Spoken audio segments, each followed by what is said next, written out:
Assalamualaikum warahmatullahi wabarakatuh. Perkenalkan nama saya Asta Destian Yuda Praja dengan NRP 50032211175 dari kelas Pancasila 9. Kali ini saya akan membahas isu tentang tambang nikel di Raja Ampat dalam perspektif Pancasila dengan dosen pengampu Bu Ida Wahyuliana. Jadi apa sih yang sedang terjadi dengan Raja Ampat saat ini? Saat ini sedang banyak dibicarakan sebuah hashtag dan template yang banyak diposting Instagram mengenai Raja Ampat, salah satu daerah di Indonesia yang memiliki kekayaan alam yang melimpah.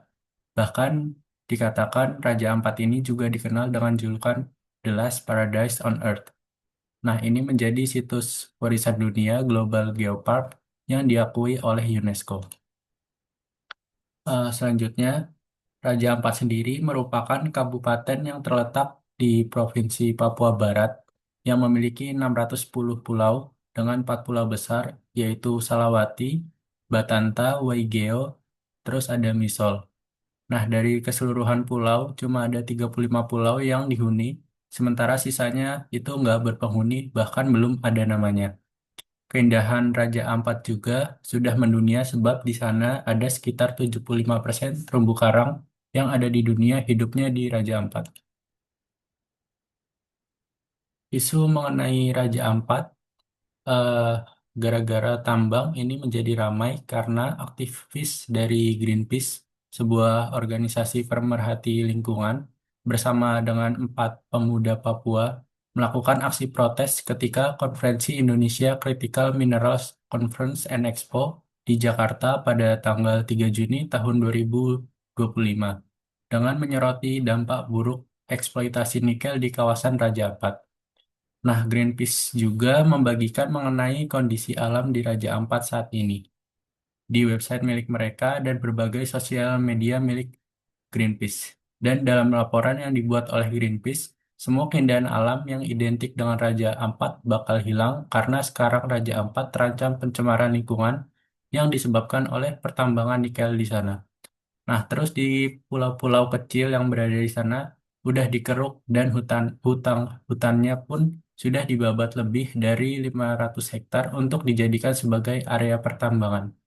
Jika aktivitas pertambangan yang ada di sana terus dibiarkan seperti itu, cepat atau lambat sumber air yang ada di dalam bakal tercemar dan ekosistem laut bakal rusak dan masyarakat yang ada di sana akan kehilangan sumber kehidupan mereka. Nah, bahkan sekarang beberapa dokumentasi sudah memperlihatkan kalau ada sedimentasi di perairan Raja Ampat. Dan menurut Greenpeace, ada 5 pulau kecil di Raja Ampat, yaitu Pulau Gak, Kawe, Manuran, Manyaifun, dan Batang Pele, yang dijadikan sebagai tempat untuk menambang nikel. Ada 5 pemegang izin usaha pertambangan atau IUP, yang mana IUP digunakan untuk mengeruk nikel di Raja Ampat. Dari kelimanya, 3 perusahaan sudah melakukan eksploitasi pertambangan dan satunya lagi masih di tahap eksplorasi. Kelima IUP ini, menurut klaim yang dikeluarkan oleh Kementerian Energi dan Sumber Daya Mineral atau SDM, sekitar tahun 2013 ke atas, padahal penerbitan IUP ini aja udah melanggar Undang-Undang Nomor 1 Tahun 2014 tentang pengelolaan wilayah pesisir dan pulau-pulau kecil yang melanggar pertambangan di pulau kecil dengan ekosistem sensitif seperti Raja Ampat ini. Sehingga pertambangan di sana bisa dikatakan ilegal meskipun sudah dikeluarkan IUP-nya. Terus yang menjadi pertanyaan, siapakah pihak-pihak yang mendapatkan IUP tersebut? Nah, berdasarkan pencarian saya di artikel yang ada di internet, ada 5 perusahaan. Yang pertama itu ada PT Gak Nikel yang memiliki izin pertambangan di Pulau Gak.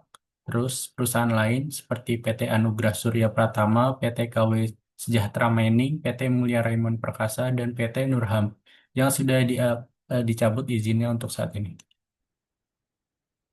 Selanjutnya, saya akan menganalisis Persila mengenai pelanggaran yang dilakukan perusahaan-perusahaan tambang di Raja Ampat berdasarkan perspektif Pancasila.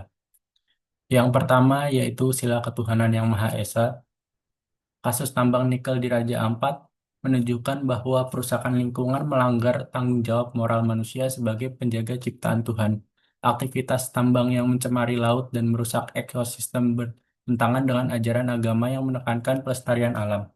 Pemuda Muhammadiyah mendukung pencabutan izin tambang sebagai bentuk penghormatan terhadap lingkungan dan masyarakat adat. Menjaga alam dipandang sebagai bentuk ibadah dan tanggung jawab etis sesuai nilai ketuhanan. Kemudian untuk sila yang kedua, yaitu kemanusiaan yang adil dan beradab. Tambang nikel di Raja Ampat merusak lingkungan dan mengorbankan hak hidup masyarakat lokal yang sebagian besar adalah komunitas adat. Komnas HAM menilai aktivitas ini berpotensi melanggar hak atas kehidupan lingkungan hidup yang sehat, sebagaimana dijamin dalam UUD 1945, air laut tercemar, tangkapan ikan menurun, dan warga terancam kehilangan sumber penghidupan. Konflik sosial pun muncul akibat perbedaan pandangan antar warga. Pencabutan 4 izin tambang oleh pemerintah adalah langkah awal pemulihan. Namun, keadilan yang beradab menuntut pemulihan hak masyarakat dan rehabilitasi lingkungan secara nyata. Kemudian untuk sila yang ketiga yaitu Persatuan Indonesia, Raja Ampat adalah warisan nasional dan dunia yang harus dijaga bersama. Kerusakan di sana bukan hanya masalah lokal, tetapi juga ancaman bagi seluruh bangsa. Pemerintah pusat mencabut izin tambang demi melindungi keutuhan wilayah dan menghindari konflik sosial antar warga. Solidaritas dari masyarakat, aktivis, mahasiswa, hingga tokoh agama menunjukkan semangat persatuan untuk menyelamatkan alam Indonesia dari eksploitasi.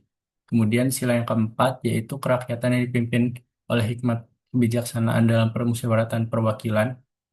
Izin tambang di Raja Ampat sebelumnya terbit tanpa melibatkan masyarakat secara adil, melanggar prinsip musyawarah. Kemudian terjadi desakan publik, media sosial, dan aksi mahasiswa yang mendorong pemerintah mengevaluasi dan mencabut 4 izin tambang. Proses pengambilan keputusan akhirnya melibatkan berbagai pihak, termasuk Komnas HAM sebagai wujud demokrasi Pancasila.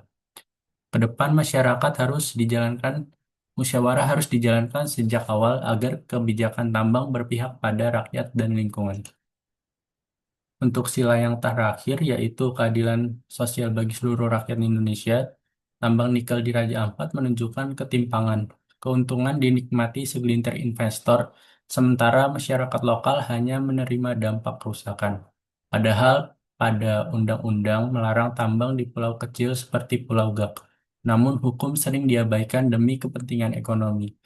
Pencabutan izin oleh pemerintah adalah langkah menuju keadilan sosial dan ekologis, tapi harus dilanjutkan dengan pemulihan lingkungan dan perlindungan hak masyarakat adat. Keadilan bukan hanya untuk manusia, tetapi juga untuk alam dan generasi mendatang. Sekian yang dapat saya sampaikan. Kurang lebihnya mohon maaf. Wassalamualaikum warahmatullahi wabarakatuh.